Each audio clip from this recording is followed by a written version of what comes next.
Assalamualaikum warahmatullahi wabarakatuh. Innal hamdalillah nahmaduhu wa nasta'inuhu wa nastaghfiruh wa na'udzu billahi min shururi anfusina wa sayyiati a'malina. May yahdihillahu fala mudilla lahu wa may yudlil fala hadiya lahu. Asyhadu an la ilaha illallah wahdahu la syarika lahu wa asyhadu anna Muhammadan 'abduhu wa rasuluh. La nabiyya wala rasula ba'dah. Amma ba'd. Bapak, Ibu, ikhwan dan akhwat jamaah Majelis Aiman Syakirin rahimani wa rahimakumullah. Alhamdulillah, sebuah kebahagiaan tersendiri untuk kita semua di mana Allah Subhanahu wa taala kumpulkan kita di tempat yang mulia, yaitu Majlisul Ilm, di kesempatan yang mulia pula, di waktu yang subhanallah di antara bahkan waktu terbaik yang Allah Subhanahu wa taala berikan kepada kita umat Islam, yaitu kita berada di dalam bulan haram, bulan suci. Sekarang bulan apa, Pak? Dzulhijjah. Masya Allah. Bulan haram ada berapa? Ada 4. Masya Allah, udah pinter-pinter ya. Nah, bulan haram ada 4. Salah satunya adalah bulan Dzulhijjah. Bahkan di antara 4 bulan Dzulhijjah ini ada waktu yang lebih istimewa lagi, di atas ya keutamaan hari-hari yang lain. Bahkan sebagian ulama menegaskan lebih utama bahkan dari bulan Ramadan. Lebih utama daripada bulan apa? Bulan Ramadan, yaitu 10 hari pertama di bulan Dzulhijjah. Masya Allah, Allah Subhanahu wa taala berikan kita kesempatan ya, untuk menyambut rahmat Allah Subhanahu wa taala yang begitu luas. Maka hendaklah kita menjadi orang-orang yang cerdas. Karena orang yang cerdas, kata Nabi SAW, al-kayyis man dana nafsahu wa amila lima ba'dal maut. Orang cerdas itu ya pikiran ke depan, bukan cuma mikir hari ini saja. Kan begitu ya. Namun ke depannya itu bukan cuma besok, bukan. Ya, atau 1 pekan ke depan, bukan. Bahkan sebulan, setahun, atau mungkin 10 tahun ke depan saya mesti gimana, apa yang saya siapkan untuk 10 tahun ke depan, bahkan bukan. Ya.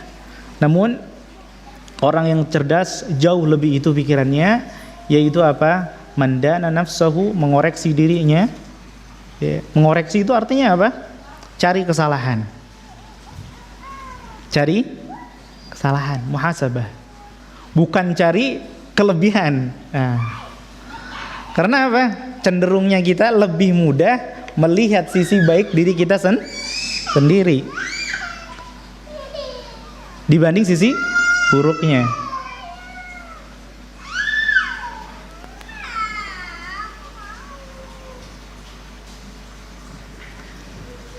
Sedangkan ketika kita melihat orang lain, ya, itu lebih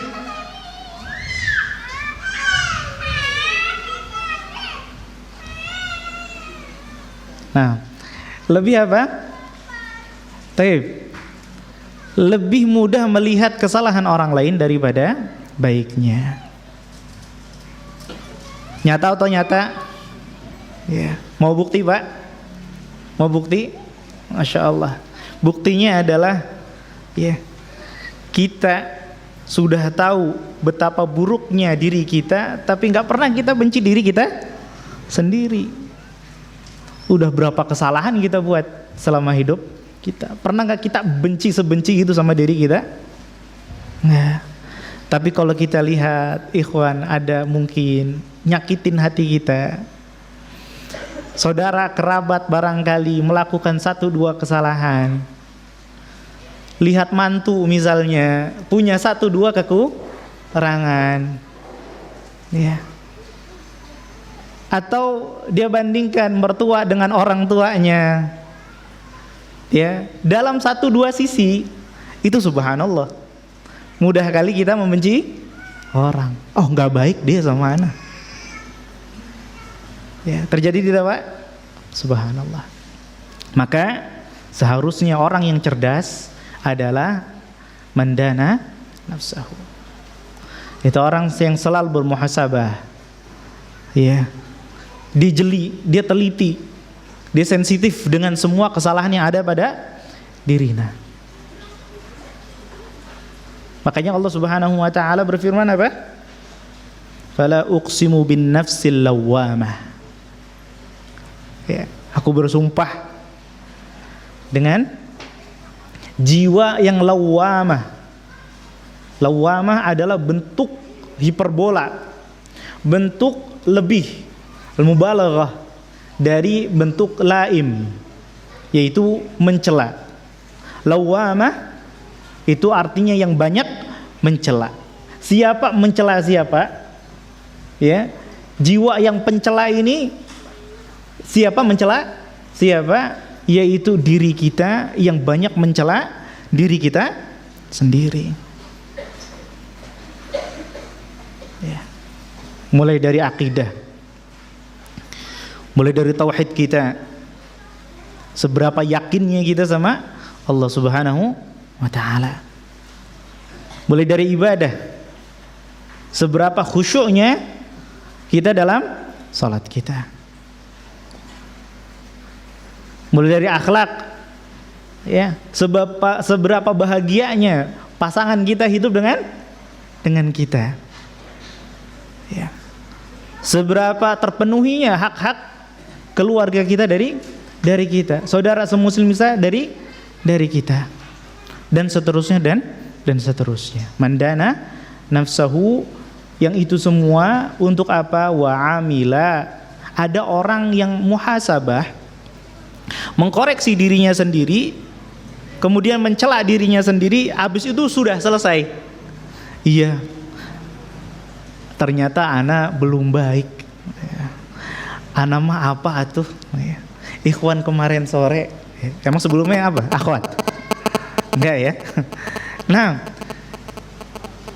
tapi setelah itu apa? Ya sudah, biasa aja, nggak ada perubahan yang terjadi. Maka mandana nafsahu, cerdas itu nggak cuma muhasabah terus berhenti, namun apa? Wa amila lima ba'dal maut, harus jauh.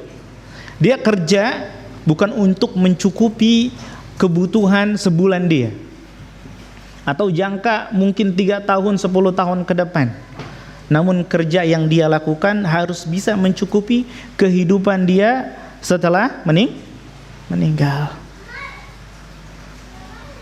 Karena panjang, Pak, hidup kita setelah meninggal itu panjang.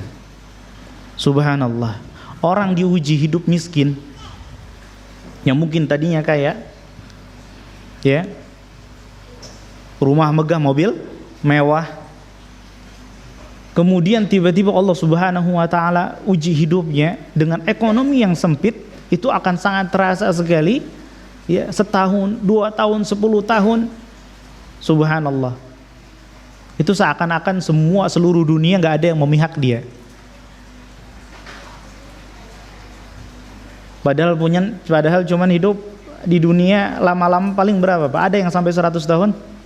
Ada di antara kita yang 100 tahun lalu sudah hidup? Ada nggak? Nggak ada ya? Ya kalau ada, Masya Allah. 100 tahun lalu, ada yang sudah lahir di antara kita? Masya Allah. Sedangkan alam akhirat, subhanallah, nggak usah mikir ketika di padang mahsyar berapa lama kita nunggu. Yaumul hisab, ketika kita ditimbang, ya, seberapa lama kita ngantri. Jangan itu dulu. Di stasiun pertama, di pemberhentian pertama, yaitu alam apa? Alam kubur, alam barzakh. Subhanallah. Ya. Orang yang hidup di zaman kemerdekaan Indonesia saja, itu sudah hidup di alam kubur. Indonesia sudah merdeka berapa tahun, Pak? 74, mau 75 ya, bentar lagi ya, subhanallah. Ya. Itu berarti sudah berapa lama di alam kubur? 75 tahun. Kalau kita mundur lagi, zaman Majapahit. Sudah berapa tahun? Ratusan tahun. Yang hidup di zaman Nabi 1000 tahun lebih. 14 abad, kan gitu ya? 14 abad. Dan kita nggak tahu ketika kita meninggal, ya harus berapa lama lagi kita nunggu hari akhir. Ya. Subhanallah. Iya betul, kiamat sudah dekat. Kiamat sudah dekat. Ya. Sedekat ini kata Nabi SAW antara waktu diutusnya Nabi sama ya kiamat. Seperti ini. Hampir nggak berjarak. Ya. Namun ternyata 1000 tahun lewat. Karena apa? Karena pepatah Arab mengatakan wa kullu ma huwa atin qarib. Sesuatu yang pasti datang itu dekat. Ya. Kita selalu merasa kita nggak akan mati ya. Rasanya besok hidup gitu ya. Padahal kematian lebih dekat ya daripada gajian kita, Pak. Ya.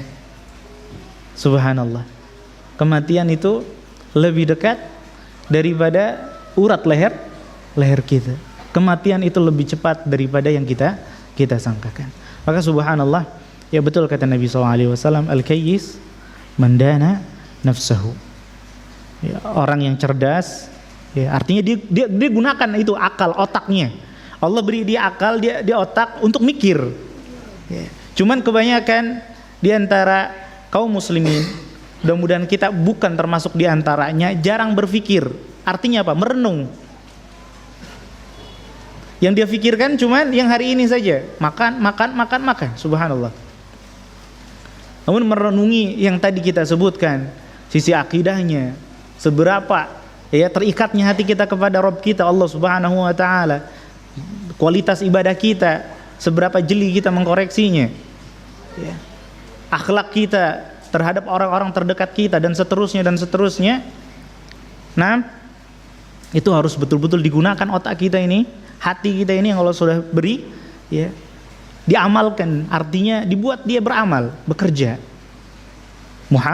muhasabah dan wa amila lima ba'dal maut, mengerjakan ya berbekal diri untuk menghadapi kematian. Subhanallah. Dan mudah-mudahan Allah Subhanahu wa taala terima amalan kita. Ya, duduk kita bersama di sini ya, kembali kita meluruskan niat kita untuk apa? Mendekatkan diri kepada Allah Subhanahu wa taala. Jadi betul-betul kita merasa di sini itu kita lagi menyembah Allah. Menuntut ilmu ibadah bukan, Bu?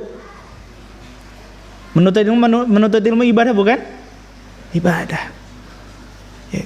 Jadi bukan hanya sekedar duduk, oh iya ada ilmu dapat. Enggak, harus ada dihadirkan, oh saya sedang menyembah Allah.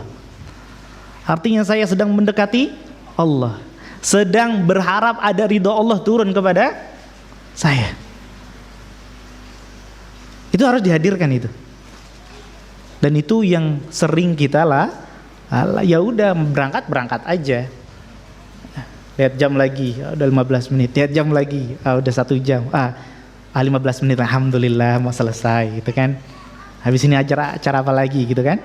Nah, bukan seperti itu. Nah, terlebih lagi, subhanallah. Nah, kita berada di waktu yang luar biasa ini. Allah Subhanahu wa taala ya berikan kepada umat Nabi Muhammad SAW sesuatu yang enggak Allah kasih kepada umat-umat yang lain. Ya. Allah Subhanahu wa taala betul takdirkan kita umurnya sebegitu pendeknya. Ya, sebegitu pendeknya umur kita. Umur kita Nabi SAW ya beri kabar bahwa antara baina sittin wa sab'in, antara 60 dan 70. Yang lebih dari itu sedikit. Artinya apa? Yang lebih dari 60 atau lebih dari umur Nabi SAW. Berapa umur Nabi kita ketika meninggal? Berapa, Pak? 63. Nah, 63. Kalau lebih dari itu berarti Alhamdulillah dapat bonus. Nah, coba dicek berapa umur kita. Alhamdulillah ya, bulan depan pas 63 Ustaz. Nah, bener tuh. Pakai tanggalan apa tapi? Masehi atau Hijriyah? Masehi atau Hijriyah? Ya, kadang kita suka lengah ya. Kita menghitung umur kita dengan kalender Masehi. Kita merasa belum 60, padahal bulan lalu sudah 60. Merasa masih muda terus. Masya Allah. Ya, maka penting ya, karena bukan banyak, semua syariat Islam ya yang kaitannya dengan umur, dengan waktu, dengan bulan itu dengan hijriyah. Anak mulai diajarin sholat umur berapa Pak? 7. Coba dicek anak kita sudah berapa tahun umurnya. Insya Allah Agustus 7 Ustaz. Kok Agustus? Ya, jangan-jangan selama ini ya sudah bertahun-tahun kita ada di majelis ta'lim belajar ini itu ya, bahwa ngajarin anak sholat itu ya kan ya, 7 tahun harus diajarin sholat, 10 tahun harus dipisah. Kita pakai patokannya kalender. Subhanallah. Maka mulai sekarang harus tahu kita tanggal lahir anak kita ya dengan kalender Hijriyah. Wajib itu. Wajib. Nah,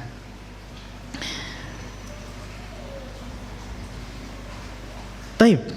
Umur umat Nabi Muhammad SAW ya, kalau dibanding dengan umur umat-umat sebelum Nabi Muhammad, seperti Nabi Nuh umurnya berapa? Nah, ada yang tahu umur Nabi Nuh? 1000 tahun kurang 50 tahun, berarti berapa? Nah, 950 ya. Nah, di beberapa kitab tafsir disebutkan umurnya Fir'aun. Tahu Fir'aun Pak ya? Itu umurnya 400 tahun. Dan selama hidup nggak pernah sakit. Makanya dia sombong, merasa dirinya tuh Tuhan. Anda lihat itu manusia lemah itu, makhluk lemah pada sakit. Saya nggak pernah sakit, merasa dirinya Tuhan. Selama berapa? 400 tahun. Ya, kan matinya karena sakit atau karena apa dia? Tenggelam, bukan karena sakit. Nah, sombong dia dengan kelebihan yang Allah berikan kepada dia. Namun subhanallah, dengan umur yang begitu singkat ini ya, kalau seandainya ya kita bandingkan, komparasi dengan umur Nabi Nuh tadi ya, anggaplah umur Nabi Nuh itu kalau 950 tahun itu ya, itu 100 tahun pertama sama dengan ya, katakanlah 950 sama dengan 95 tahun. Artinya baru 100 tahun itu berapa? 10 tahun gitu ya. Iya, 100 tahun itu baru umur 10 tahun. Berarti kita yang umur 63 tahun di zaman Nabi Nuh kayak anak umur 6 tahun. Subhanallah. Kebayang ya, belum SD udah pada mati kita. Ya, singkat, subhanallah. Belum SD udah pada meninggal. Nah, makanya Allah Subhanahu wa taala berikan musim-musim amal ibadah supaya kita apa? Nah, memperbanyak amal ibadah di musim-musim tersebut. Kenapa itu penting? Satu tadi ya, umur kita pendek.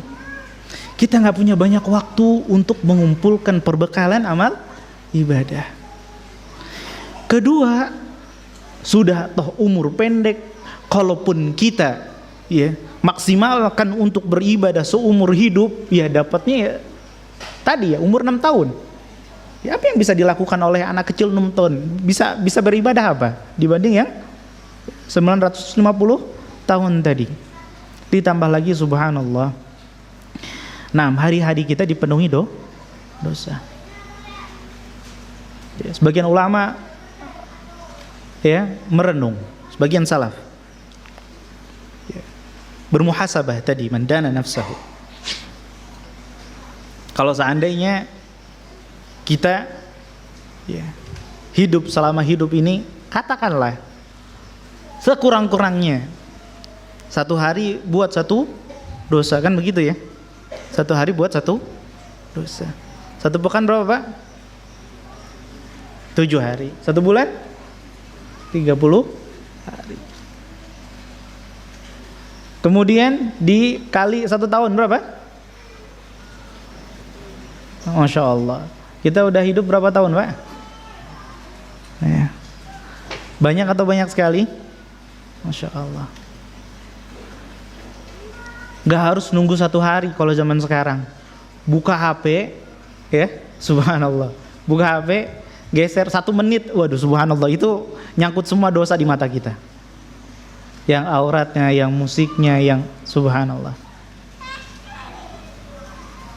Maka subhanallah, selain umur kita pendek, maka kita punya banyak hutang yang harus kita lunasi.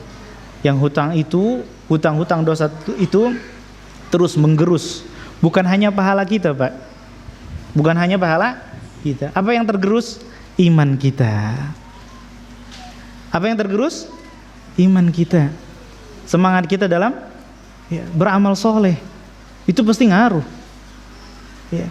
Kan kita Ahlussunnah wal Jamaah mengenal ya, bahwa yang namanya al-iman yazid wa yanqus.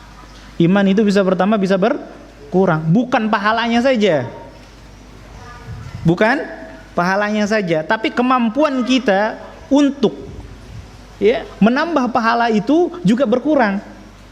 Musibahnya kan di situ. Kalau seandainya dosa hanya berpengaruh pada catatan amalan kita saja, namun iman kita tetap kuat, enak itu. Udah dosa 10, bikin amal soleh 1, kehapus. Tapi ternyata bukan seperti itu dampaknya. Ya, kalkulator kita berbeda dengan hisabnya Allah Subhanahu wa taala. Kita berbuat dosa, berkurang pahala kita, betul, melemah iman kita, kemampuan kita untuk menghasilkan pahala berikutnya juga ikut melemah. Maka jangan heran kenapa kok bisa ya manusia itu ada yang masuk neraka, padahal satu amal soleh paling tidak dikali berapa? 10 paling tidak. Bahkan ada yang Allah kalikan 27. Bahkan ada yang Allah kali lipatkan 700. Bahkan ada yang Allah lipat gandakan tanpa batasan sama sekali. Logikanya tadi, kalau seandainya dia buat 10 dosa, 10 kesalahan, cukuplah dia melakukan 1 amal soleh, kan hilang ya. Itu berarti seberapa banyak dosa yang dia lakukan sehingga amal solehnya saja nggak bisa ngimbangin gitu loh. Berarti kan memang jahat banget kan ya. Kok bisa? Ya itu tadi, karena dia kena dampak dari maksiat dia. Maksiat itu, dosa itu ditimbulkan karena 2 hal. Dosa itu ditimbulkan karena 2 hal. Yang pertama apa? Melakukan maksiat. Yang kedua apa? Yang kedua apa? Kebalikannya apa berarti? Dosa itu ditimbulkan karena 2 hal. Yang pertama melakukan yang maksiat. Yang kedua apa?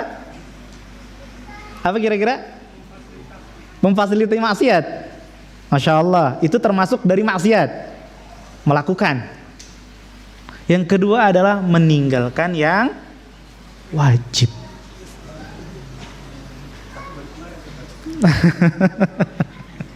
Masya Allah. Dosa itu timbul dengan 2 sebab. Pertama melakukan maksiat, yang kedua dengan apa? Meninggalkan yang wajib. Mana yang lebih buruk? Mana yang lebih buruk? Melakukan maksiat atau meninggalkan wajib? Meninggalkan wajib. Maka enggak sholat sama berzina lebih parah mana? Enggak mau puasa sama minum minuman keras, mana yang lebih parah? Gak puasa. Ya udah kalau gitu anak mau sholat tapi berzina aja, nggak gitu juga. Ya ingat, ya, kalau seperti itu kita tetap maksiat, dosa besar, melemahkan iman kita. Kita sholatnya nggak berkualitas, nggak diterima pula. Padahal dosanya tetap diterima, bahaya. Jadi itu dosa ditimbulkan dengan dua sebab. Namun ternyata yang lebih parah adalah dosa yang ditimbulkan karena meninggalkan yang wajib. Oleh karenanya para ulama mengatakan mana yang lebih buruk, dosa yang dilakukan oleh Nabi Adam atau iblis? Nabi Adam dosanya apa? Melanggar melanggar larangan, kan begitu ya? Melanggar larangan, nggak boleh. Berarti maksiat kan? Ya. Sedangkan iblis, pelanggaran yang dilakukan apa? Meninggalkan perintah. Ya. Kenapa lebih buruk? Karena kalau orang yang sudah terlanjur berlaku maksiat, ya, dia bisa enggak memutar waktu supaya melepas maksiat itu dari dirinya? Gak bisa. Berbeda dengan orang yang diperintahkan dengan sesuatu, maka sampai detik ini dia masih diminta. Makanya orang yang gak puasa disuruh mengqadhakan gitu ya. Kalau ada orang ya minum minuman keras, gimana cara mengqadhanya? Gak bisa, sudah terlewat. Masya Allah. Maka dengan begitu banyaknya ya kesempatan untuk berdosa, peluang berdosa begitu banyak. Subhanallah, ketika Nabi SAW bilang kullu bani Adam khata', semua anak Adam itu adalah ya pelaku dosa. Khata' itu artinya yang banyak melakukan dosa, semuanya. Gak yang titelnya ustadz, gak yang dipanggil syekh, gak yang dipanggil akhi, ataupun yang dipanggil bro. Sama-sama banyak melakukan dosa. Meskipun jalur dosanya macam-macam. Jalur dosanya macam-macam. Ya. Ada yang sebagian ulama tafsir mengatakan orang yang melakukan dosa itu kan digoda. Orang itu akan digoda oleh syaitan dari depan, dari belakang, dari kanan dan dari kiri. Yang digoda dari depan masa depannya, dari belakang dengan masa lalunya supaya sedih, depan supaya dia khawatir. Yang dari kiri digoda dengan maksiat, yang dari kanan digoda dengan amal soleh supaya apa? Ujub dan seterusnya. Dan kamu kan Masya Allah jenggot udah panjang, Insya Allah lah masuk surga lah, nggak mungkin nggak masuk surga. Maka subhanallah ya, betul ya, kalau ada yang para dijelaskan bahwa peluang masuk surga itu 1/999. Seribu dari 1000 ya, satu yang masuk surga, sisanya di neraka. Kaum muslimin akan mecah menjadi 70. Berapa golongan? 73. Yang masuk surga berapa? 70 berapa? Yang masuk surga 70 berapa? Ternyata yang masuk surga sisanya yang 72. Mestinya kita ngeri loh. Kenapa? Subhanallah, orang yang bertakwa itu kata Nabi ketika Nabi SAW membaca surat Al-Mu'minun, wa qulubuhum wajilatun annahum ila rabbihim yurja'un. Mau dikoreksi kalau salah.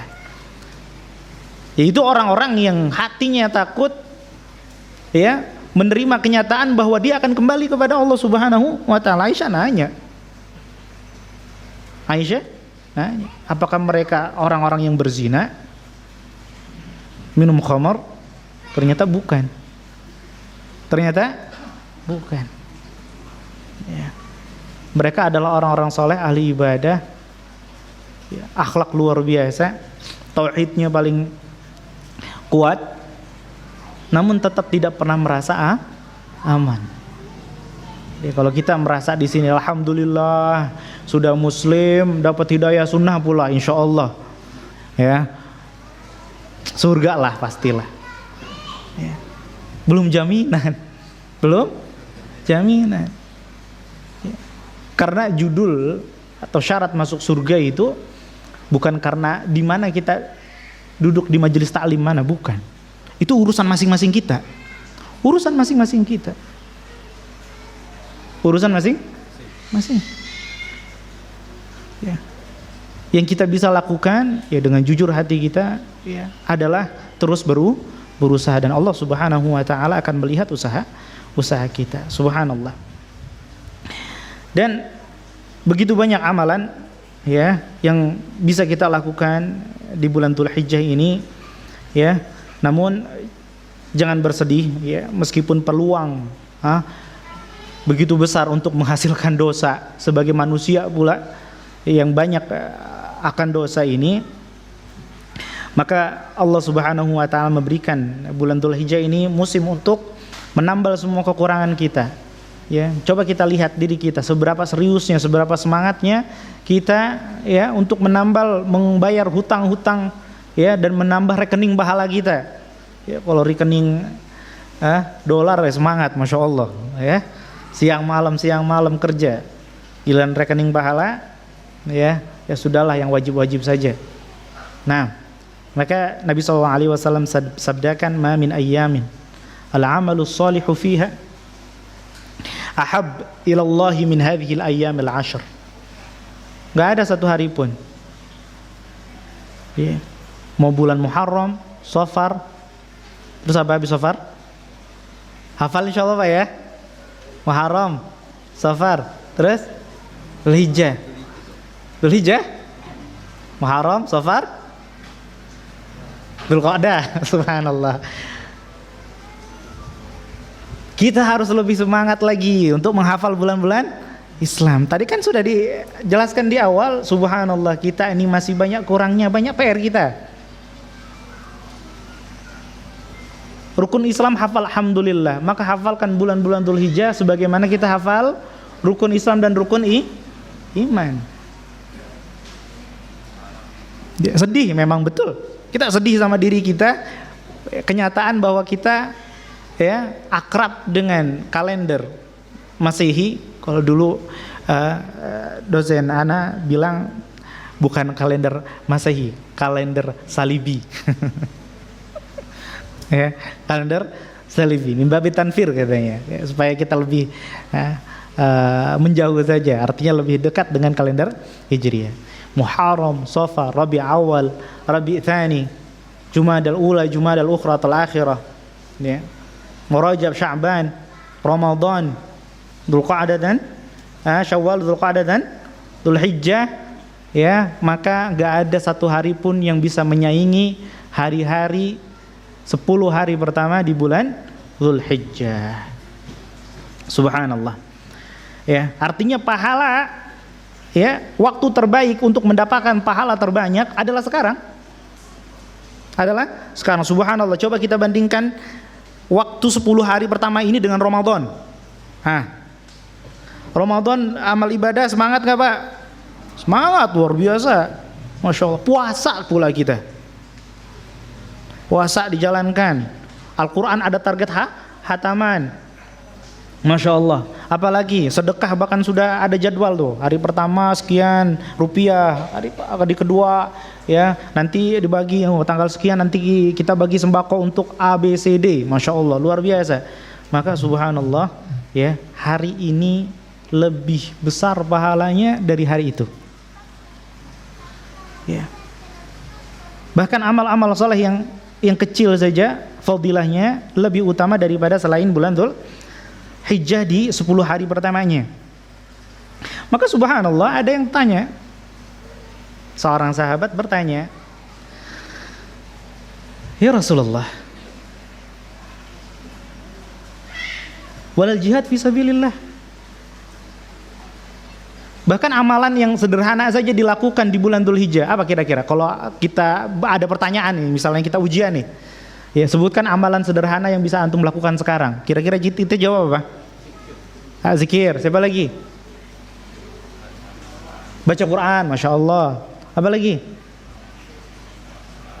Puasa bisa. Oh tadi udah sarapan, gimana? Bisa puasa? Ya, dulu ada seorang salaf, ya, bernama Muhammad. Subhanallah, ibadahnya setiap hari, ya. Kalau kita bilang sama beliau, ya, Syekh, tolong tambahkan ibadahmu hari ini, itu nggak bisa dia.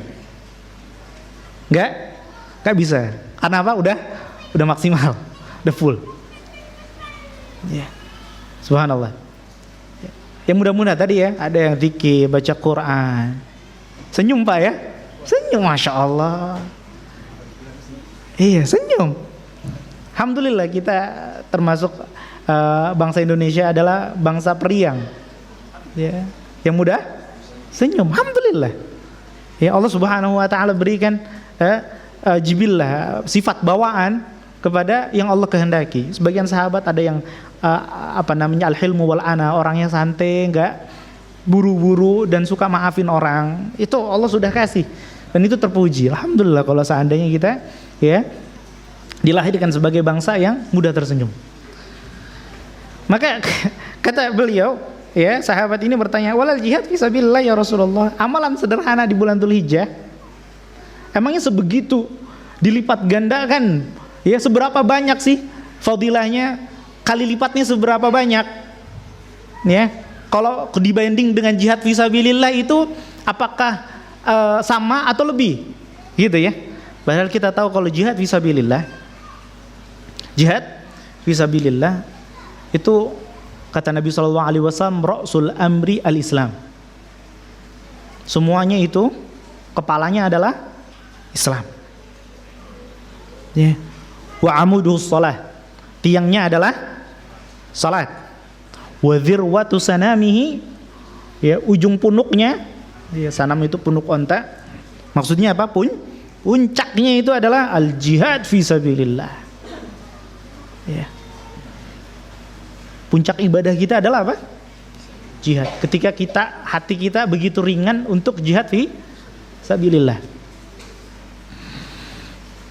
Maka dibandingkan tuh amal-amalan sederhana tadi untuk dikali lipatkan dengan subhanallah, dengan pahala jihad di luar bulan Dzulhijjah. Kalau bulan Dzulhijjah bisa nggak kita jihad, Pak? Bisa nggak kita jihad bulan Dzulhijjah di 10 hari pertamanya? Bisa. Kira-kira ada larangan nggak, Pak? Bisa nggak? Nggak boleh, Pak. Nggak boleh perang di bulan haram. Nggak boleh. Nggak boleh perang di bulan. Nggak bisa kita jihad di bulan haram. Termasuk bulan Dzulhijjah, termasuk hari pertama 10 pertama bulan Dzulhijjah, nggak bisa. Ya. Kecuali jihadnya bersifat apa? Defensif. Bukan jihad talab, ofensif. Jihadnya kalau kita melindungi diri, artinya kita diserang, itu baru boleh. Ya, ketika diserang, bulan haram boleh kita berjihad. Tapi kalau defensif, jihad untuk berdakwah, ya, maka ini nggak boleh. Harus stop semua. Ya, harus stop. Ya, 4 bulan, lumayan itu, waktu yang panjang. Ya, jadi dalam Islam ada aturan waktu-waktu nggak boleh perang. Di agama lain nggak. Sepanjang tahun kalau mau perang terus. Ya, kita ada batasan. Nah, boleh jihad fisabilillah. Ya, kata Nabi SAW, boleh jihad fisabilillah. Subhanallah. Maka ya bergembiralah kita. Duduk kita di hari ini, di jam ini, di detik ini, Allah catat pahalanya lebih besar daripada jihad fisabilillah. Masya Allah. Bersyukur kita. Dan kita harus rasakan itu. Alhamdulillah, selangkah lebih dekat kepada Allah. Karena kita begitu kita mendekat kepada Allah, maka Allah akan mendekat kepada kita lebih jauh lagi.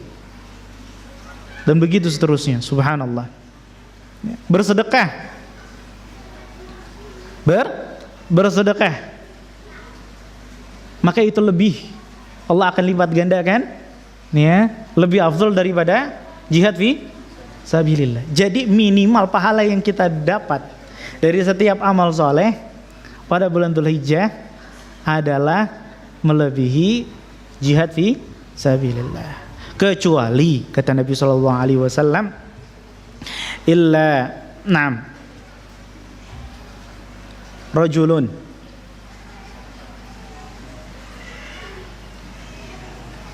kecuali siapa? Kecuali rajulun kharaja bi nafsihi wa malihi wa lam yarji min dzalika bi syai'. Kecuali orang yang jihadnya, dia jihad gak cuma dengan jiwanya saja, namun juga dengan hartanya. Karena ada orang yang jihad dengan jiwanya saja, daftar jadi tentara, tapi biaya sama pemerintah, kan begitu ya. Ada jihadnya dengan hartanya saja, ya mungkin dia sakit, gak bisa keluar, tapi dia tetap mau berjihad. Dia infakkan, belikan perlengkapan persenjataan untuk kaum muslimin dengan hartanya. Enggak, itu masih kalah dengan orang yang beramal di bulan Dzulhijjah. Yang masih unggul di bulan Dzulhijjah adalah orang yang berjihad dengan harta dan jiwanya. Kemudian apa? Falam yarji bidzalika, pulang cuman bawa nama. Yang pulang cuman namanya saja. Harta dan jasadnya tertinggal di medan perang. Subhanallah. Nah, ini baru, ya, bisa mengalahkan keutamaan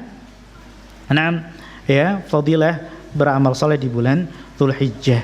Maka bismillah, ya, kita hidupkan 10 bulan pertama bulan Dzulhijjah ini, setiap amal soleh ini, ya, kita hadirkan, ya, bahwa kita benar-benar mengharap ridha Allah Subhanahu wa taala. Setiap rupiah yang kita infakkan, setiap senyuman yang kita kembangkan, ya, setiap kebahagiaan yang kita tebarkan, setiap menit yang kita habiskan untuk majelis ta'lim, ya, kita niatkan semuanya untuk Allah Subhanahu wa taala. Maka subhanallah, ya, seberuntung-beruntungnya orang adalah orang yang bermuhasabah, menghitung-hitung dirinya dan terus beramal untuk setelah kematiannya. Subhanallah. Dan di antara amalan, ya, yang bisa kita lakukan di bulan Dzulhijjah ini, ya, syiar-syiar Allah Subhanahu wa taala yang Allah jadikan sebagai simbol agama kita, di antaranya adalah berkurban. Adalah apa? Berkurban. Apa itu berkurban? Ya, tentu istilah kurban ini istilah Indonesia, ya. Kalau istilah fikihnya bukan kurban. Udhiyah. Istilahnya apa? Udhiyah. Nah, namun, ya, kalau kita padu-padankan dengan, ya, kita sandingkan dengan kosakata bahasa Indonesia yang ada, ya, itu kurang lebih maknanya sama, ya. Korban dengan udhiyah. Karena biasanya kalau di berita-berita berbahasa Arab, ya, kalau korban bencana alam disebut dengan dhahiyah. Dhahiyah diambil dari kata tadi udhiyah, yang menjadi korban, yang menjadi dhahiyah, jamaknya dhahaya, ya. Nah, dhahayal harb misalnya, ya, korban perang, ya. Dalam bahasa kita, bencana, orang-orang yang terdampak dengan bencana disebut apa? Korban bencana juga, kan? Iya, korban bencana juga. Jadi insya Allah nggak masalah, ya, dengan istilah korban atau kurban. Memang kurban atau korban ini sebenarnya juga berasal dari bahasa Arab, ya, berasal dari bahasa Arab. Akar katanya sama dengan kata qarib, ya, sama dengan kata qarib. Apa artinya qarib? Dekat. Kayaknya ada istilahnya yang qarib, kerabat, ya. Qarib itu qarib, kerabat itu qarabat. Karib kerabat bahasa Arab juga, masya Allah, ya. Alhamdulillah bahasa kita banyak diambil dari bahasa Arab. Nah, Kurban artinya sesuatu yang kita berikan untuk mendekatkan diri. Ya, kepada siapa? Kepada Allah Subhanahu wa taala. Taib. Di antara syiar Allah Subhanahu wa taala, tentu dari sekian banyak amal saleh yang bisa kita lakukan adalah kurban. Nah, taib. Tentu seperti yang kita tahu kurban ya, yang bisa kita binatang yang bisa kita kurbankan dengan cara menyembelihnya ya dzabah atau nahar. Nahar itu menikam leher. Nahar itu menikam leher. Jadi ada dua cara untuk mengorbankan binatang kurban. Yang pertama adalah dzabah, yaitu memotong leher. Dua urat yang ada di leher, atau menikamnya. Atau menikamnya, nahar. Secara bahasa, nahar dalam bahasa Arab adalah bagian atas dada, pertemuan antara bagian atas dada dengan bagian bawah leher, sebelah sini ya. Boleh antum coba, ada bagian yang bolong itu di situ, di bagian situ. Nah, itu disebut itu salah satu maktal ya, titik kematian orang. Titik kematian orang, ditusuk di situ mati. Ya, itu disebut dengan nahar. Ataupun dzabah, menyembelih, itu lebih dekat ke kepala. Lebih dekat ke kepala. Nah, dzabah, menyembelih, menggorok, itu dilakukan untuk binatang apa? Kambing, domba yang cukup kecil lah ya. Sedangkan nahar ya, ditusuk lehernya untuk binatang onta. Kalau sapi gimana, Pak? Disembelih atau ditikam? Disembelih atau ditikam? Sepakat kita? Disembelih? Kita berpendapat disembelih karena kita sering motong, artinya tradisinya seperti itu, atau karena memang sudah belajar? Tradisi, Pak ya. Nah, maka kita perlu buka buku fikih. Ya, perlu kita buka fikih. Ternyata untuk sapi itu caranya adalah dengan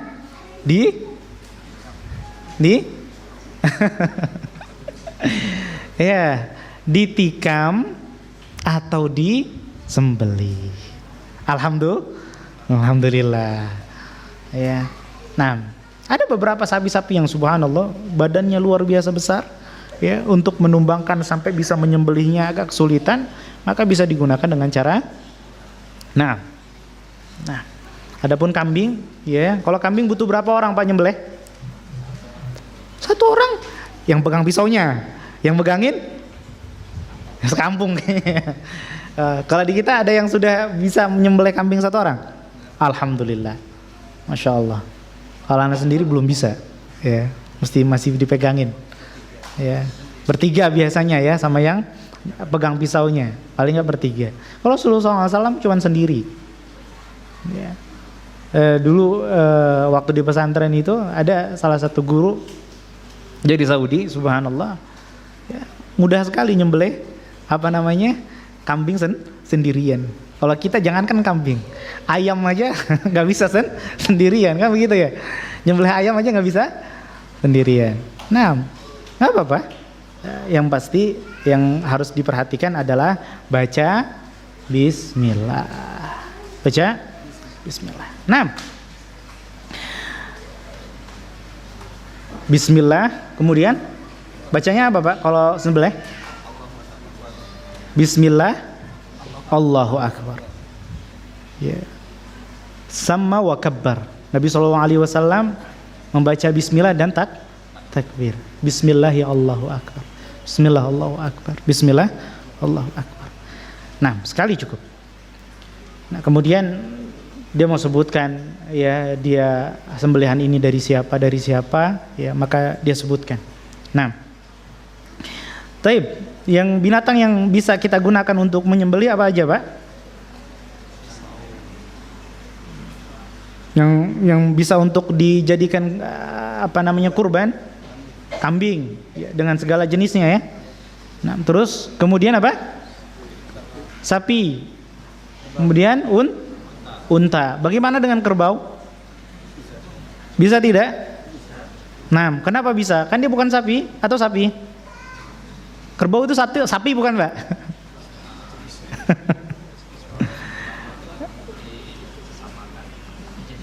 Menurut ulama disamakan, Masya Allah. Nah, kerbau dalam bahasa Arab itu disebut dengan jamus. Disebut dengan apa? Jamus. Ya, bukan jamaah muslimin ya. Nah. Jamus, kalau kita lihat di kamus orang Arab, artinya bagaimana orang Arab memahami kerbau ini apa? Ya, motong kerbau sudah jarang ya. Mungkin di kita jarang. Ya, kalau di kampung masih ada Pak, alhamdulillah. Oh, di Medan banyak ya.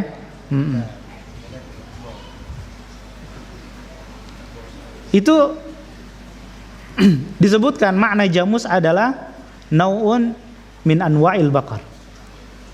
Salah satu jenis di antara jenis-jenis sapi. Jadi orang Arab ya, juga mengkategorikan kerbau sebagai bakor, sapi. Maka dihukumi sama. Ya.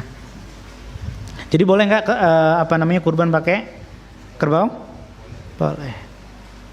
Aduh, belum ada rezeki untuk korban kerbau, apalagi onta. Nggak ada yang jual onta di Indonesia. Ya. Kambing pun rasanya tabungan belum cukup. Boleh nggak kita korban ayam? Nah, boleh nggak kita menyembelih ayam pas Idul Adha?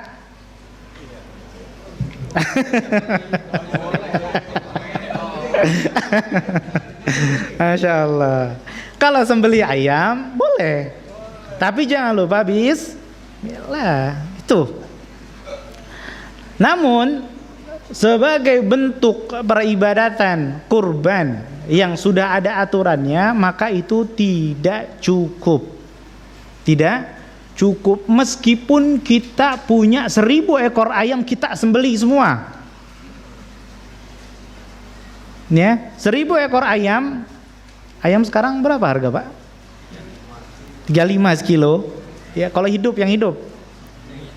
35 ya. Kalau kali 1000, 35.000 kali 1000 berapa?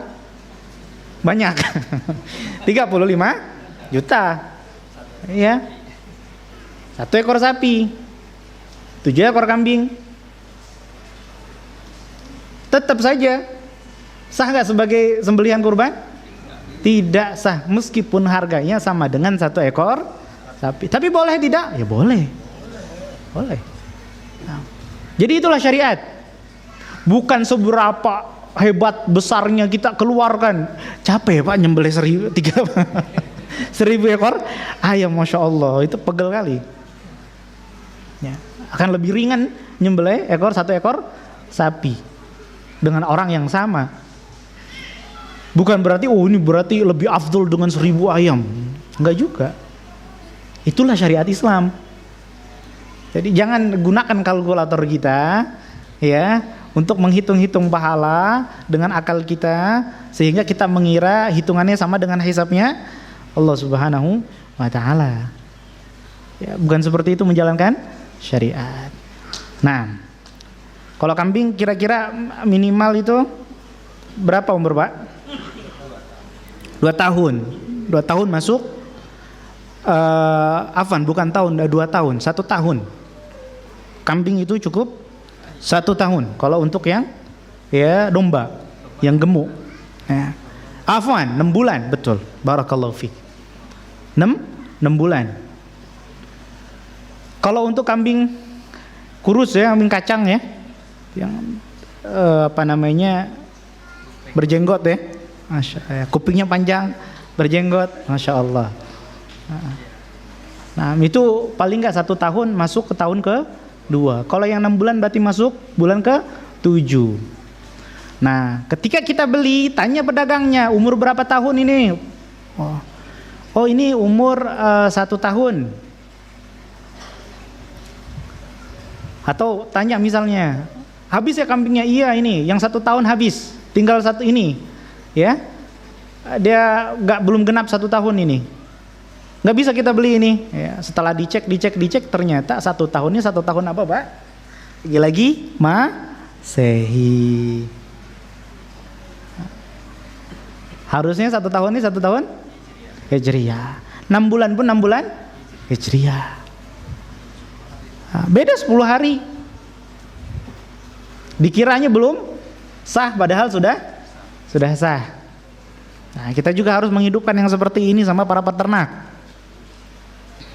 Ya, termasuk dengan zakat juga. Ya kan? Zakat binatang ternak kan minimal itu diumbar, digembala itu paling tidak 6 bulan. Sekali lagi 6 bulan Hijriyah. Ya, balik lagi ternyata harus Hijriyah lagi. Subhanallah.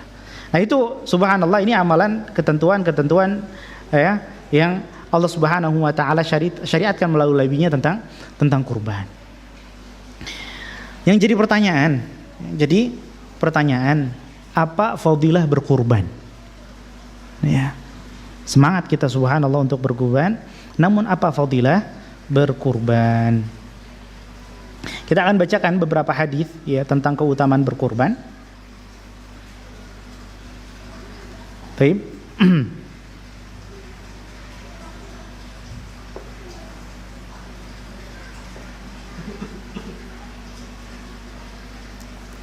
Di antaranya adalah hadis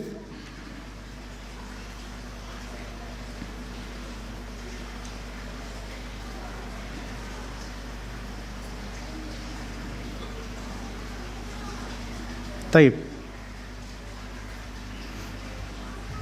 Hadis pertama, ada beberapa hadis ya. Yang pertama adalah hadis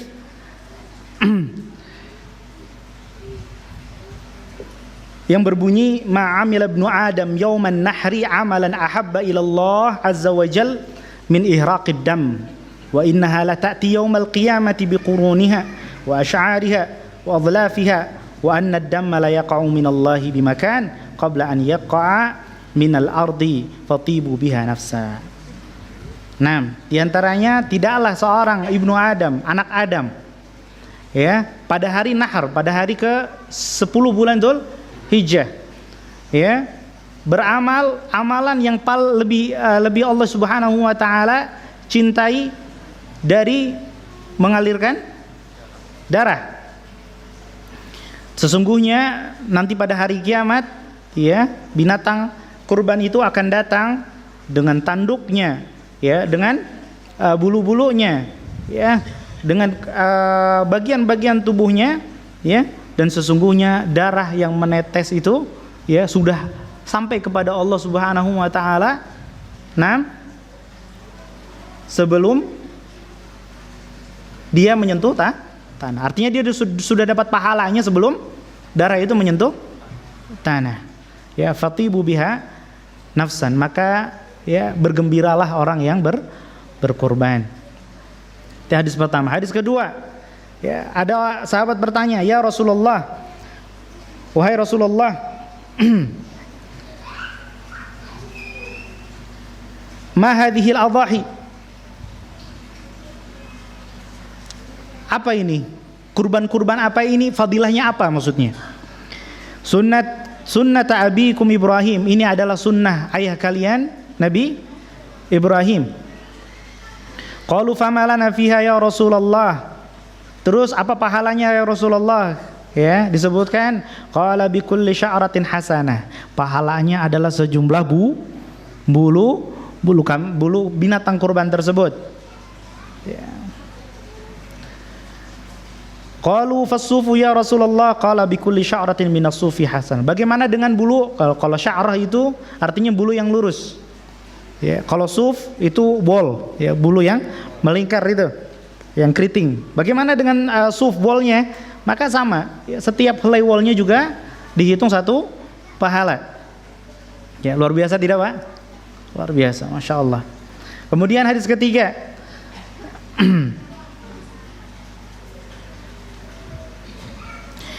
wahai Fatimah, ya, pergilah menuju qumi ila udhiyatik, ya, pergilah menuju binatang kurbanmu, ya, fashhadiha, ya, saksikan binatang penyembelihanmu, fa innalaka bikulli qatratin taqturu min damiha an yaghfira laka ma salaf min dhunubiki. Qalat ya Rasulullah alana khassatan alil bait au lana walil muslimina? Qala bal lana walil muslimin. Aisyah Fatimah diperintahkan untuk melihat, menonton penyembelihan kurbannya, ya, karena sesungguhnya setiap tetesnya akan mengampuni dosa yang telah lampau. Maka Fatimah bertanya, "Nah, apakah itu khusus untuk sembelihan kita ya Rasulullah ahlul bait, ya, ataukah umum untuk kaum muslimin?" Ya, itu untuk kita ahlul bait dan juga untuk kaum muslimin. Setiap apa, Pak? Tetes. Subhanallah. Masyaallah. Hadis keempat. Azzimu dhahayakum fa innaha 'ala sirati matayakum. Ya, pilih binatang kurban yang besar, karena itu akan menjadi tunggangan kalian di atas sirat. Makin besar makin nyaman kan gitu ya, nyebrang siratnya kan. Ya, kalau kambing ya naik kambing, kalau sapi sapi, kalau onta naik onta, kalau nyembelih ayam, Pak bisa terbang dia. Masya Allah. Itu hadis keempat ya. Satu hadis lagi barangkali.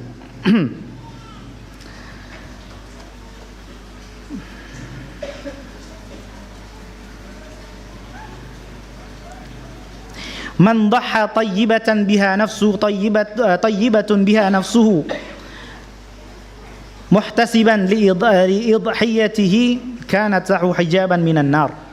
Orang yang berkurban, ya, dalam keadaan ridho, rela, senang hatinya binatang yang dikurbankan itu, nah, kanat lahu hijaban, maka binatang tersebut akan menjadi hijab, ya, penghalang dia dari api neraka. Masya Allah.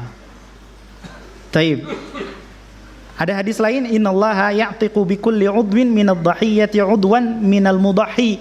Sesungguhnya Allah Subhanahu wa taala akan bebaskan, ya, satu bagian tubuh dari binatang kurban itu, ya, bagian tubuhnya orang yang menyembelih, orang yang berkurban. Ya, kalau berkurban kambing ada kepalanya dia kurbankan juga, maka selamat kepalanya dari api neraka. Ya, kakinya, ya, kambing punya tangan nggak, Pak? Kaki semua, Pak, ya? Berapa kaki kambing, Pak? 4, yakin 4, Pak? Nah, dihitung coba ya. Kaki depan berapa? 2. Kaki belakang? 2. Kaki kanan?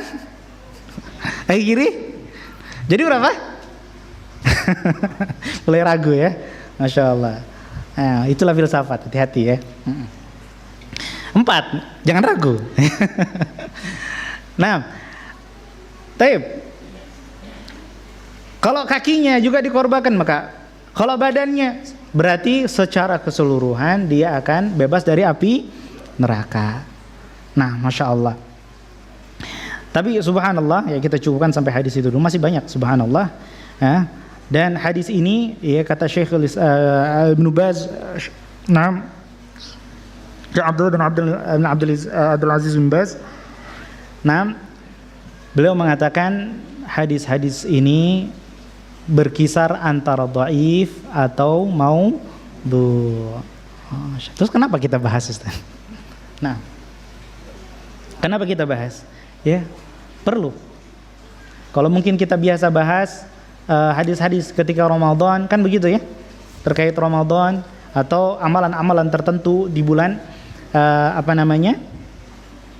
di bulan-bulan yang lainnya, ya, maka kita juga perlu tahu, ya, hadis-hadis dhaif terkait binatang kurban.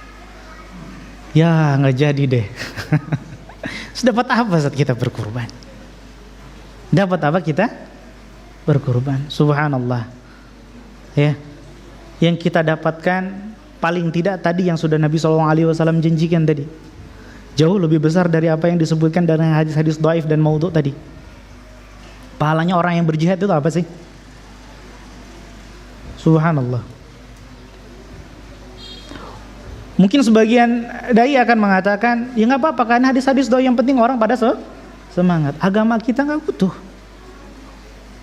ya, nggak butuh dengan hadis-hadis yang, ya. Kalau ada yang sahih, kenapa harus dengan yang dhaif?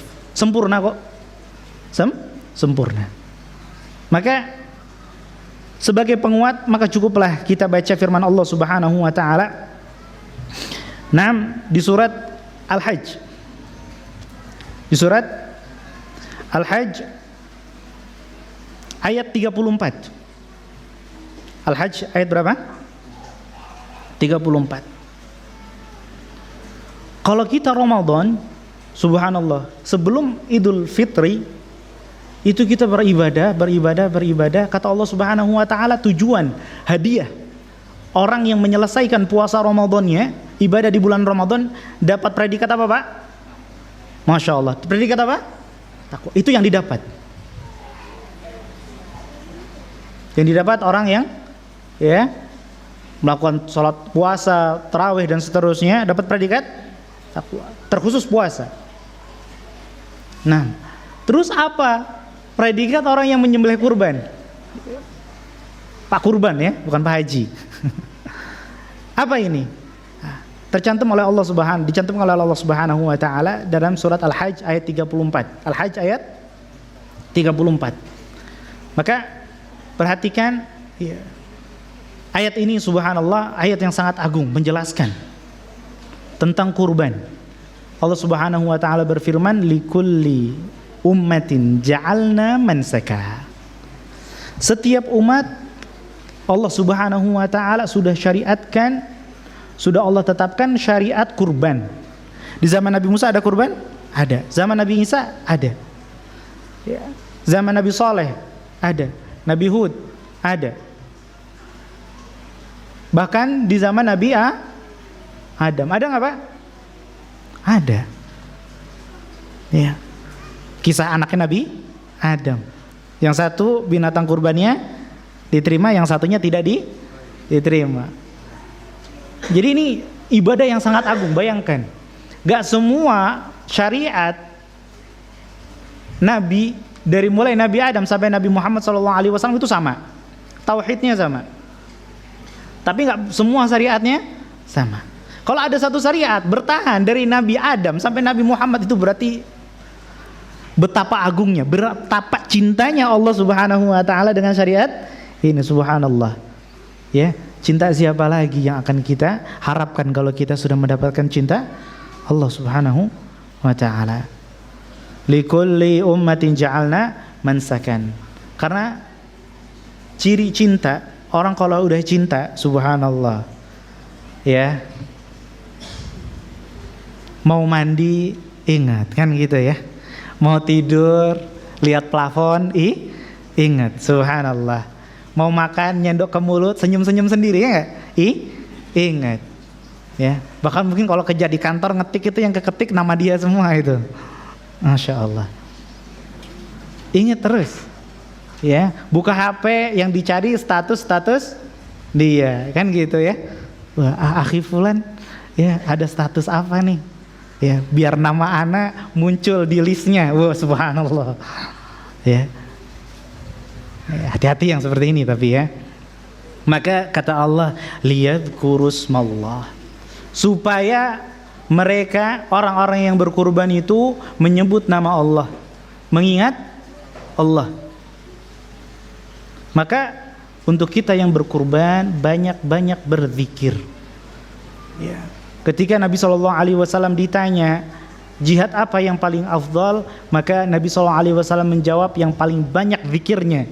Kemudian para ulama menyimpulkan bahwa ibadah apapun yang paling afdol adalah ketika si pelakunya banyak berzikir kepada Allah ketika melakukan ibadah tersebut. Maka orang yang berpuasa, mana yang paling banyak ibadah, paling banyak pahalanya? Orang yang berpuasa yang banyak di zikirnya.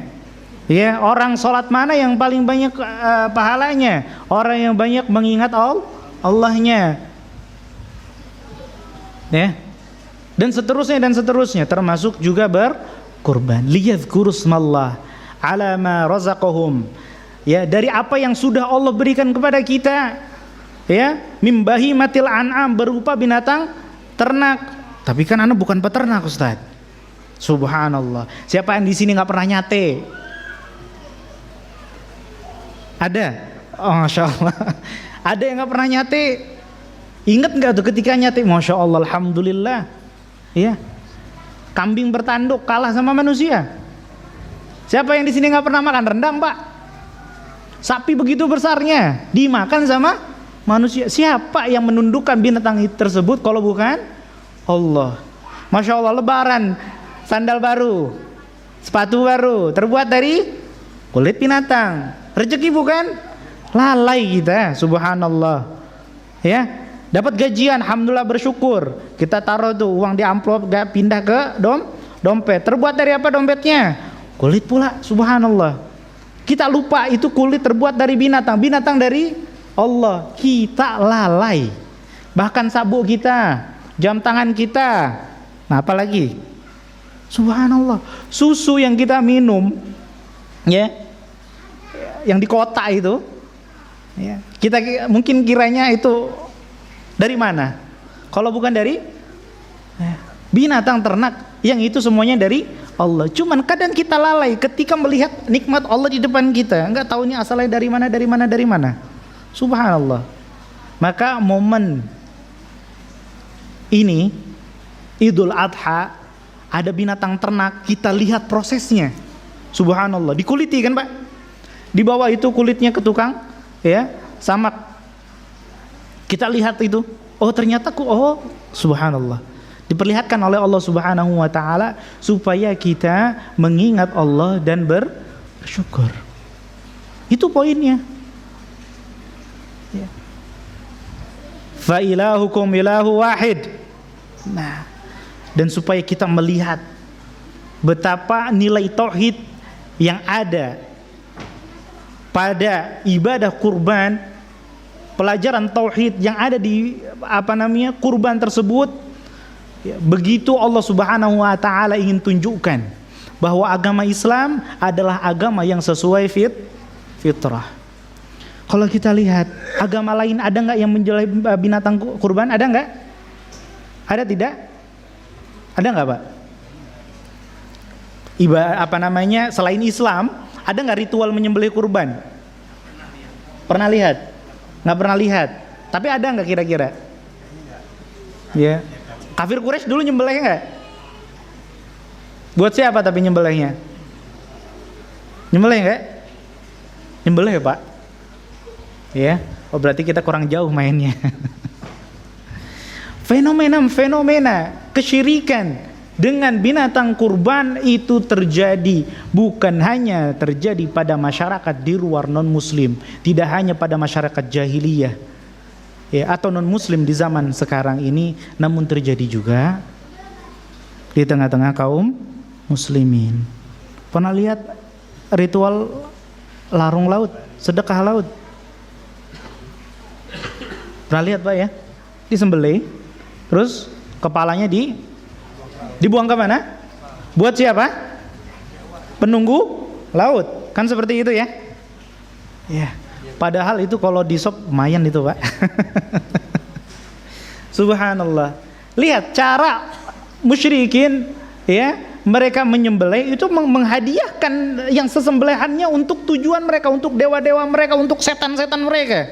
Sedangkan kaum muslimin ketika menyembelih bukan untuk Allah.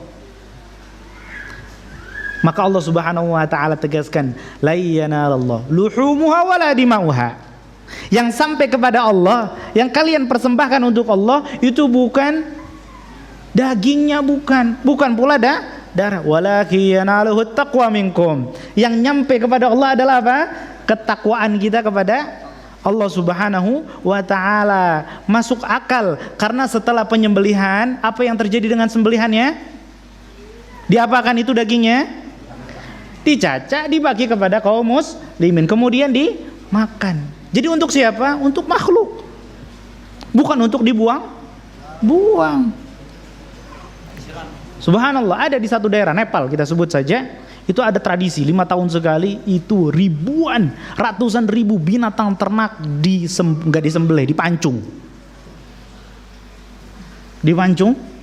Ya. Kemudian setelah dipancung apa yang terjadi? Dibiarin. Mungkin kalau ada yang dikubur. Artinya nggak dimakan, mubazir gitu loh. Ya, subhanallah, ratusan ribu. Baik itu kambingnya sampai 100.000 ekor, ya. Baik itu kerbau, mereka nggak nyembelih sapi ya. Kerbau, karena sapi menurut mereka suci. Dan subhanallah nggak lama dari kejadian itu bisa lama berhari-hari itu kejadian. Maksudnya ritual. Allah Subhanahu wa taala kirimkan musibah, gempa hancur kuil-kuilnya. Ya. Mungkin kalau ya pemeluk agama tersebut akan mengatakan, "Oh, dewa-dewa belum senang." Itu. Yuhibbunahum kahubbillah. Kaum musyrikin itu mencintai dewa-dewa mereka ya sebagaimana seharusnya mereka mencintai Allah. Kita kaum mukminin walladzina amanu asyaddu hubbalillah. Kita harus lebih cinta kepada Allah Subhanahu wa taala. Jangan sampai kok anak udah sunnah, Masya Allah, ibadah luar biasa, sholat rajin, kok rezeki seret ya. Menyalahkan Allah. Subhanallah. Nggak ada satu dalil pun ya yang menunjukkan sholat itu biar kaya, bukan. Bukan itu tujuan dan fungsi sholat. Ya untuk Allah Subhanahu wa ta'ala. Masya Allah. Kalau seandainya dengan sholat kita kaya, nggak usah kerja Pak ya, sholat aja. Dimarahin sama Umar itu orangnya kayak gitu, dipukul, keluar kerja kamu. Subhanallah. Nah, dan dari sini subhanallah Islam juga melarang membunuh binatang kecuali dengan tujuan dimakan atau dia mengganggu. Maka nggak boleh Pak berburu cuma buat olahraga, ada nggak ada. Nggak boleh Pak mancing dapat dilepas lagi. Mancing, strike, seru kan kalau udah strike kan, ke tengah laut gitu kan, dapat apa? Barakuda misalnya, Masya Allah, difoto, mantap, lepas lagi. Nggak boleh, menyakiti. Ya. Kalau kayak gitu 100 ikan pun dia nggak akan stop. Tapi kalau untuk dimakan 1 ikan habis baru mancing lagi, kan gitu ya. Tahu ditangkap dijual untuk dimakan, nggak boleh. Jadi ada batasannya. Ya, membunuh binatang dalam Islam juga ada batasannya. Itu tauhid dan Masya Allah ajaran tauhid sesuai dengan fitrah manusia. Falahu aslimu, maka kepada Allah lah kita berserah diri. Nah ini gelar buat orang-orang yang berkorban ini. Apa itu? Kalau tadi orang yang berpuasa apa? Takwa. Kalau orang yang berkurban gelarnya wabasyiril mukhbitin. Maka beri kabar gembiralah kepada orang-orang mukhbitin. Apa gelarnya Pak? Mukhbitin. Nih pernah dengar gelar ini? Iya. Kayaknya pekan depan juga lupa itu katanya itu. Subhanallah. Padahal ini penting. Ini yang kita dapat dari kurban kita. Mendapat gelar apa? Mukhbitin. Apa itu mukhbitin? Lihat ciri orang yang mukhbit. Ciri orang yang berkurban yang harus kita punyai.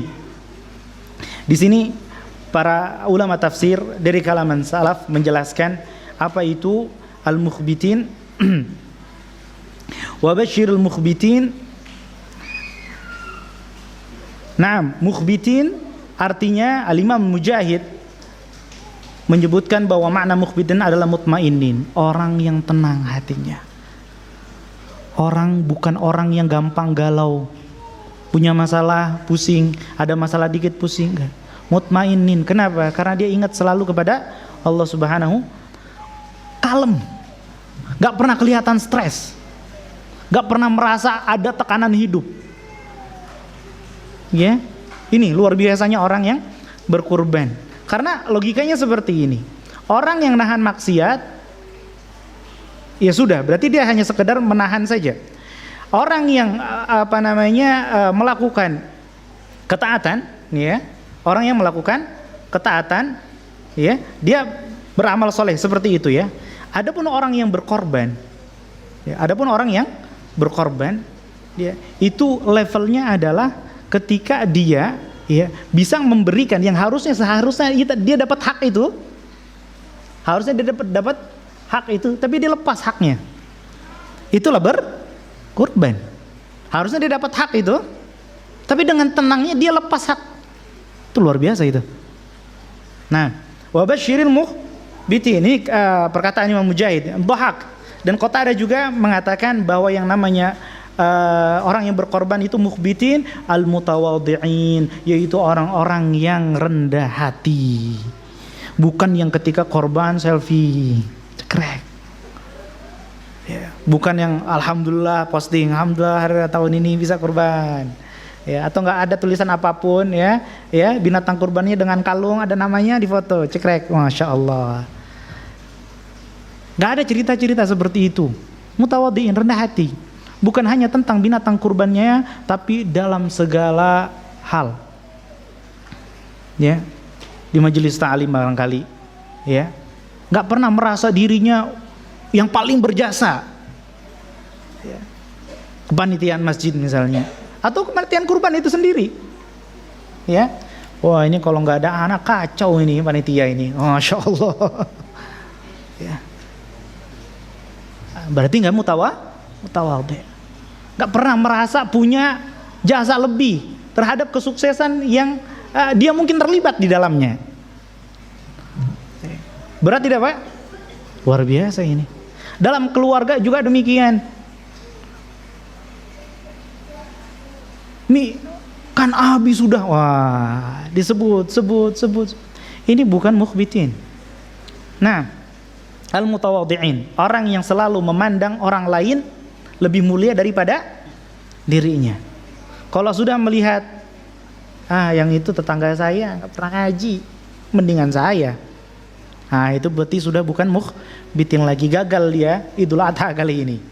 Nah, kemudian Al-Imam Suddi, ya, menyebutkan bahwa yang namanya mukhbitin adalah wajin, orang yang takut. Bukan hanya takut karena maksiatnya, namun takut kalau andai-andai amal solehnya tidak diterima oleh Allah Subhanahu wa ta'ala. Wa qala Amr bin Aus, ya, Amr bin Aus, subhanallah, ini makna yang luar biasa. Apa itu mukhbitin?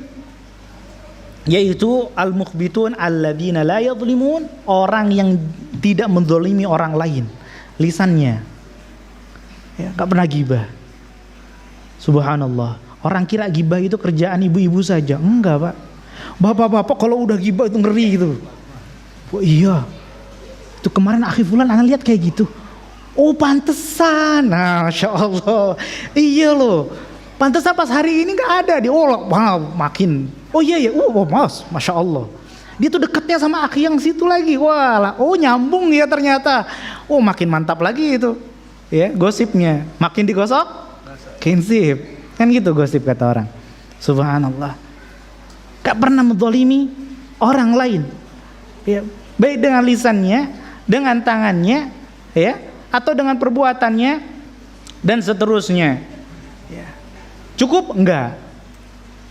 Ini level wajib, kalau ini level wajib. Bahkan wa idza dzulimu lam yantasiru, ini yang berat. Dan ketika mereka dizalimi, mereka tidak membalas, mereka tidak menuntut menang. Betapa banyak kasus-kasus terutama di keluarga, ya, ketika mungkin ada salah satu kakak adik misalnya, adik beradik, ya kan, ya, orang tua ngasih, ya, buat adik semua, buat yang kecil ya, kasihan dia. Padahal harusnya harta waris misalnya, ya, dibagi secara Al-Quran dan Sunnah.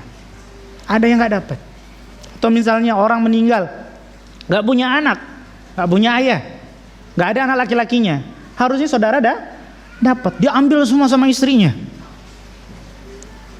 Mentang-mentang tinggal di luar kota, gak ada telepon, gak ada, semua diambil. Zalim tidak? Zalim. Tapi lam yantasiru, ya sudah. Tapi nuntut boleh nggak? Boleh, bukan aib, bukan aib. Tapi kalau ya sudah, bikin kajian, dibubarin, Bisa nggak kita tarik kemeja hijau? Bisa. Tapi orang yang mukhbitin, orang yang kurban, ya sudah. Maka subhanallah, jangan pernah anggap remeh orang yang mudah mengalah.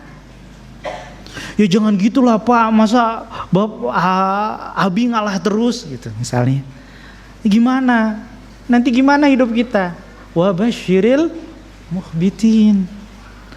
Berat apa berat Pak? Wah, luar biasa. Masya Allah. Nah, karena terkadang yang bikin orang tumbang itu bukan di saat dia tidak mendapatkan hak. Yang lebih berat adalah ketika dia tidak dapat hak tapi yang lain dapat hak. Itu berat lagi. Ya kan? Berat lagi itu. Panitia kurban misalnya, ya, yang nyaca-nyaca cuma dapat satu, ternyata yang nggak ngapa-ngapain, dapat kepala, dapat kaki, dapat ini, enak banget ya, masya Allah. Nah, itu hati-hati. Wa basyiril mukhbitin. Wa idza dzulimu lam yantasiru. Ini sifat yang luar biasa, ya, yang hanya orang-orang yang berkorban yang bisa memilikinya. Dan Imam Ats-Tsauri mengatakan bahwa basyiril mukhbitin adalah orang-orang al-mutmainni, orang yang tenang, orang yang kalem, ar-radina biqada'illah, yaitu orang yang ridha dengan takdir Allah Subhanahu wa taala, al-mustaslimina lah, orang yang begitu pasrah terhadap takdir Allah Subhanahu wa taala. Ridha, hatinya selalu senang. Kenapa? Karena dia terbiasa berkorban, santai. Itu yang kita dapat. Ya, jiwa-jiwa yang kuat, hati yang besar. Kalau belum, ya, kalau habis kurban ribut sama keluarga gara-gara nuntut hak, dipertanyakan kurbannya. Ya, ribut sama tetangga gara-gara nggak dibolehin lewat tanahnya dia. Ya, tanahnya dia, hak dia sebenarnya. Tanah tetangga haknya tetangga. Cuma biasanya kita lewat gitu kan. Ternyata kita nggak dikasih, ya sudah. Ya, ngapain kita ribut kan? Mudah-mudahan Allah Subhanahu Wa Taala mudahkan kita jadi orang-orang yang tergolong al-mukhbitin, orang yang beruntung dengan kurban kita. Wallahu taala ala wa alam. Afan kalau terlalu lama. Barangkali ada beberapa pertanyaan terkait materi kita, kita coba jawab. Nah, bismillah. Assalamualaikum. Waalaikumsalam.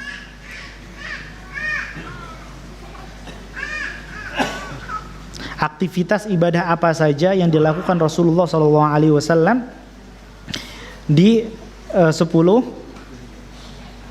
bulan Dzulhijjah? Masya Allah, ini pertanyaan luar biasa. Nah,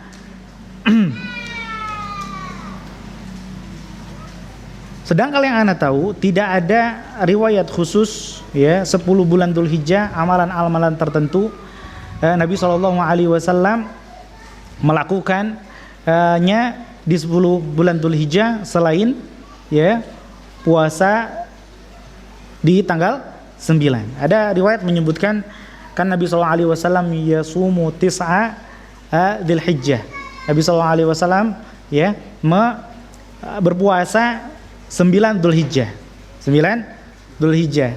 Ya, sebagian memahami maksudnya 9 Dzulhijjah adalah tanggal 9-nya.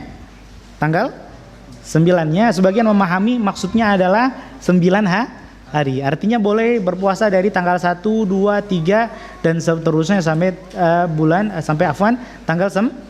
Kalau tanggal 10 boleh puasa enggak, Pak? Dzulhijjah? Ya haram, berdosa, enggak dapat pahala. Masya Allah, terima kasih. Nah, enggak boleh.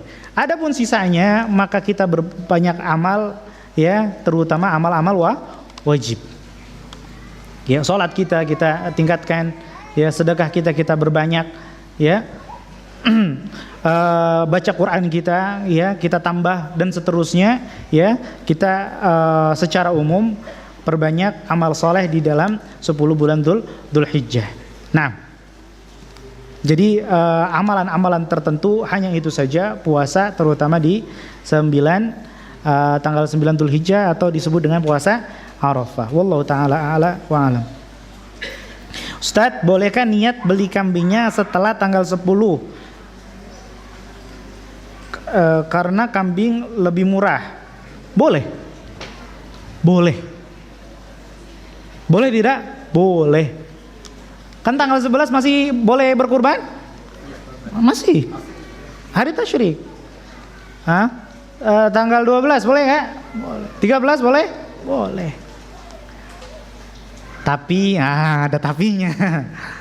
Tapi ingat tadi Nabi SAW bilang apa? Ya, tidak ada satu hari pun yang lebih Allah cintai untuk beramal soleh di dalamnya melainkan 10 hari pertama. Jadi kesempatan terakhir mendapatkan fadilah hadis tadi adalah tanggal 10. Tanggal 11 boleh. Tapi afdolnya adalah tanggal 10. Ya. Beda berapa berapa rupiah? 500.000 biasanya selisihnya. Atau berapa? 1 juta. Nah, bismillah, kunci tabung buat tahun depan. Nih ya. Ya. Susah Ustaz, biasanya habis di tengah. Ya sudah, bismillah, enggak apa-apa, tanggal 11. Ya, tanggal 11. Kalau boleh, boleh, alhamdulillah. Tapi kalau kita mampu, ya tapi sayang ini 500.000 buat acara ini, kita mau bikin acara pesta makan. Bismillah. Lebih baik untuk mengejar tanggal 10. Iya Ustaz, ini buat baju baru. Ya maka kita pahamkan kepada keluarga kita, ya. Kita kan punya kewajiban untuk mendidik terutama ayah ya, orang tua laki-laki, ya berkurban. Ya. Kak, Dek, mungkin lebaran haji ini kita nggak beli baju baru ya. Ya kan kemarin sudah Idul Fitri. Kita sama-sama berkurban ya. Bismillah jadi. Kalau boleh. Ya, tapi afdol tanggal 10. Wallahu taala ala wa alam. Cukup insyaallah ya. Sudah cukup siang. Kita sudahi sampai di sini. Kita sama-sama tutup dengan doa kafaratul majlis. Subhanakallahumma wa bihamdik asyhadu an la ilaha illa anta astaghfiruka wa atubu ilaik. Syukran lakum wa lafu minkum. Assalamualaikum warahmatullahi wabarakatuh.